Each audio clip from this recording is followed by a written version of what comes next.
Welcome to Real Easy Cooking with Robert. I'm Robert, and today we're making bruschetta, or toast with cheese and fruit on it, if you want to be an ass about it. So, either way, we're starting with fancy bread. We had this bread that we left over from the hot ham and cheese sandwich that we made. Get rid of that. That's a little thick. So we're going to want to cut off some pieces that are a little thinner than that. About a ½ inch thick. And come on the angle so they're nice and artistic looking and slightly bigger than what the loaf of bread would normally produce for you.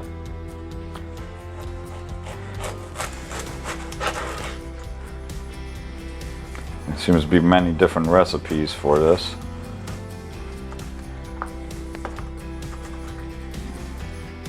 This end cap is hard, we're not going to use that, even though we're toasting it.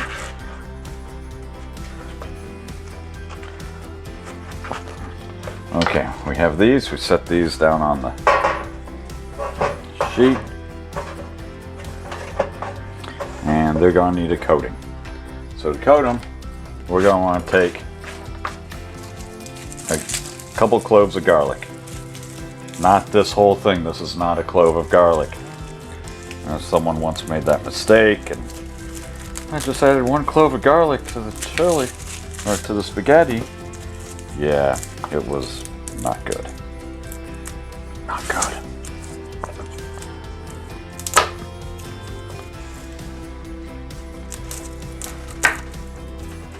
Ooh. I hate dry cloves.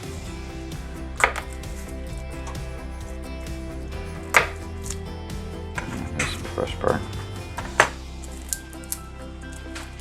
Peel it off real quick. You can use the edge of your knife to peel it fancy, but I find it makes a mess. I don't do it well. Like I said, this monkey only knows a few tricks.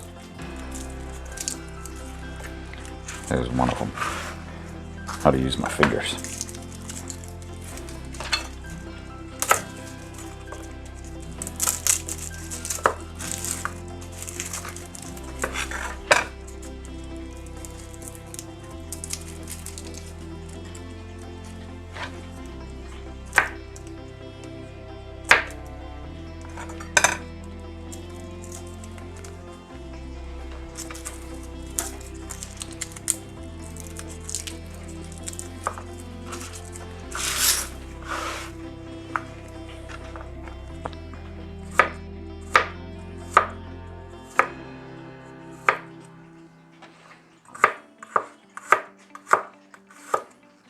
Just slicing it to start with.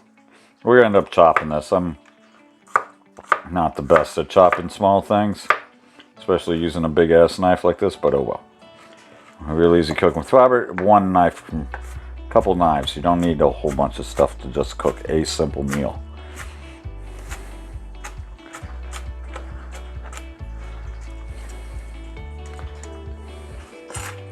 The thing about the whole purpose of this is just to bruise them so that it gives off more flavor. That's why you chop it. It increases your surface area. So it doesn't really matter. It doesn't have to be fancy. It doesn't have to be pretty. The pieces don't have to be the same size. They don't have to be any of that. Just trying to make a mess out of it.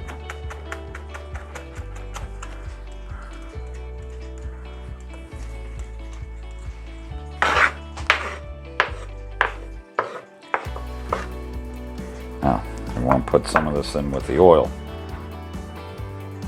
We'll save some for directly on top, and with 5 pieces that's probably plenty. So we're going to put that in the other bowl.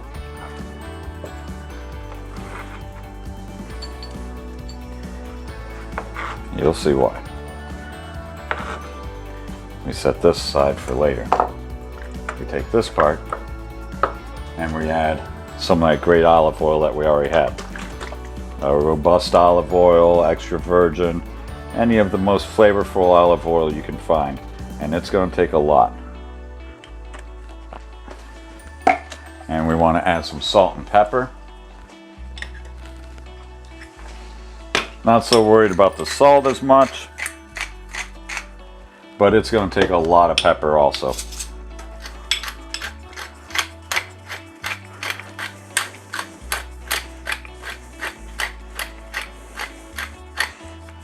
I said a lot of pepper.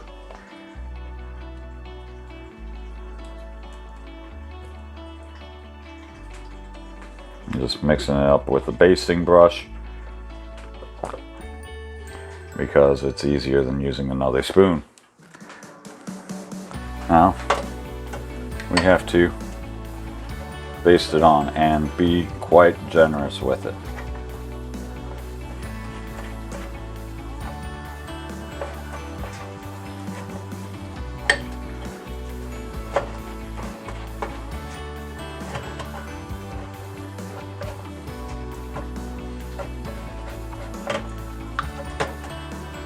Because this is the only thing that keeps it from sticking to the damn pan and turning into... Then you flip them over.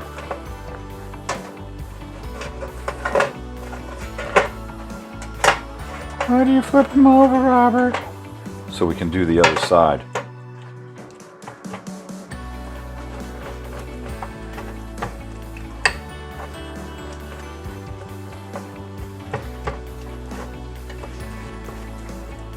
Oh no, I'm about out of oil, so... Oh, I am really about out of oil. Guess we'll have to add that to the shopping list.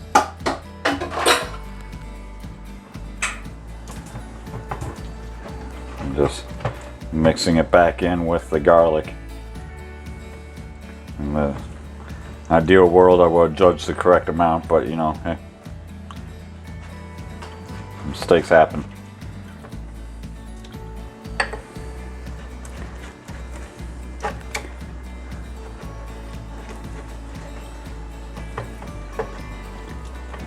Never claimed this was healthy food, did we? Okay, I have some extra garlic, but we're gonna save this with the main topping. Now this here is gonna get toasted in the oven, but we don't want it to dry out, so we add a little bit of cheese. And we're adding a little bit of mozzarella cheese to each one.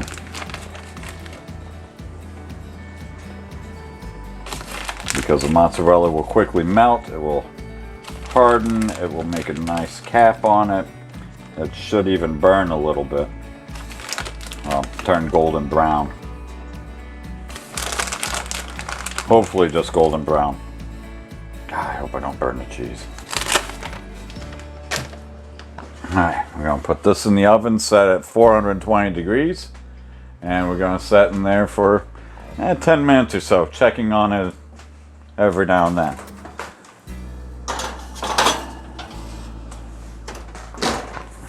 While that's doing that, it's time to clean up this mess and we can talk about the tomato toppings. Real easy cooking. We cheat. We buy a can of diced tomatoes, but it already has chili ready. Meaning that there's already a few other spices in there. There's a couple peppers finely chopped. It's not like the salsa one, which they have salsa flavor and different flavors, and we just got this one because it's more natural flavored. So I'm going to drain off all the juice. I got one of these strainer things that the wife has. Great. They fit this way for small cans, this way for big cans. Love this. This is awesome. Let me drain this real quick.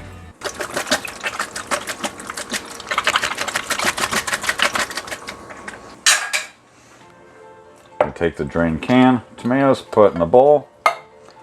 That left over with the garlic we put in the bowl.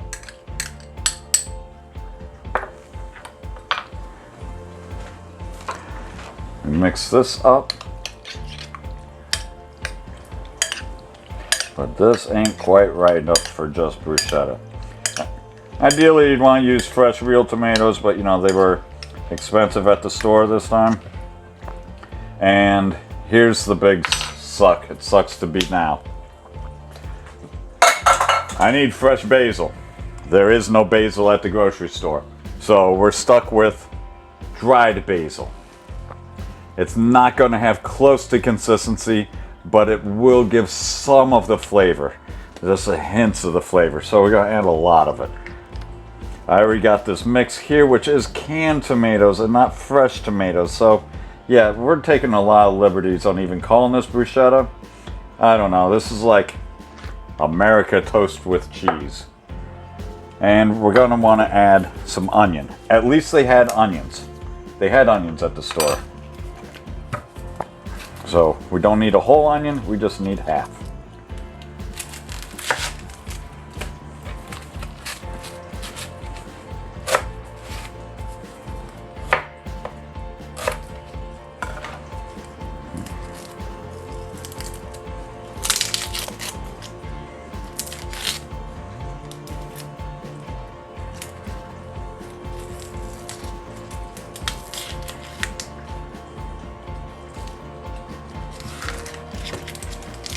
That, save this for later, be great for burgers.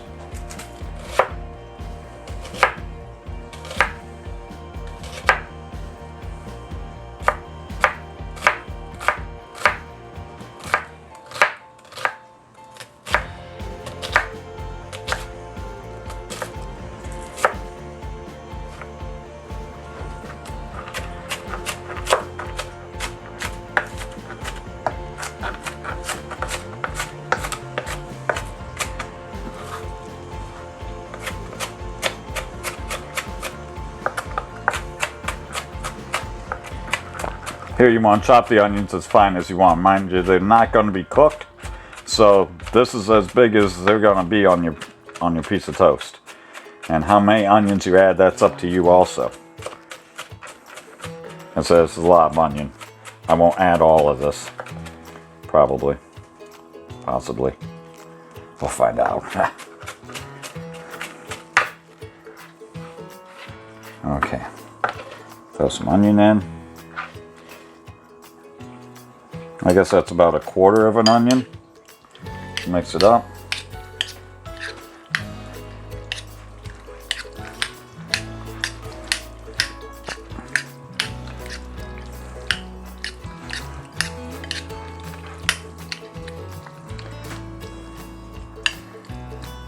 And once again, this is going to need a lot of pepper.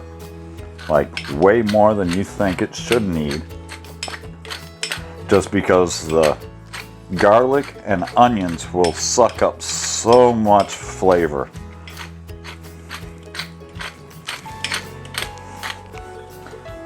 And a little bit of salt, you know.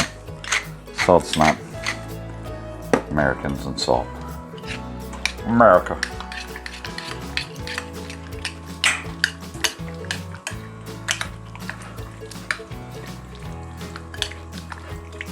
Okay, that looks about as good as that's gonna get.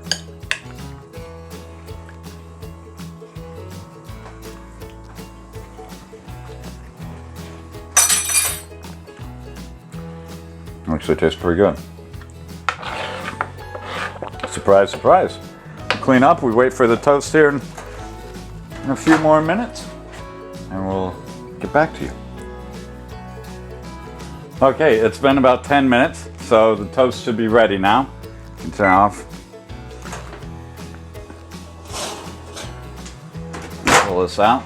And mind you, even though you use a hot pad, it still gets really freaking hot. So toast is perfect, the cheese is perfect on there. We can see the bottom is nicely toasted. So we're going to put this on the plate. Put all 3 of them on here. Now we're going to take some of our bruschetta mix, which should have real basil in it, fresh, but of course national shortage on everything. I was able to get chopped dried basil, at least add some of the flavor. There's onions, garlic, and tomato in here. And a lot of pepper, a little bit of salt. So you want to scoop some of that up on top. A whole bunch, actually. Technically it's fruit, because tomatoes are fruit. Then we add our fancy shredded Parmesan cheese. It's a hard cheese. That's why we didn't put it on to melt, because it wouldn't melt well. But it does make a great topping on them. Not quite as good as it should look.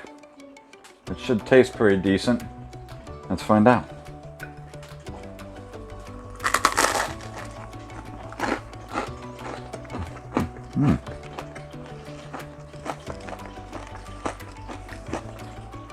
I really like this. You should try this. This is one of the better things I made. Alright, this has been Real Easy Cooking with Robert, and I'm done. Ciao.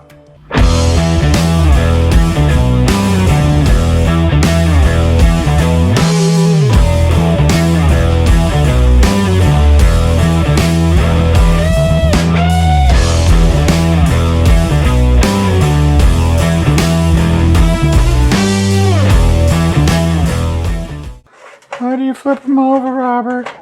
So we can do the other side.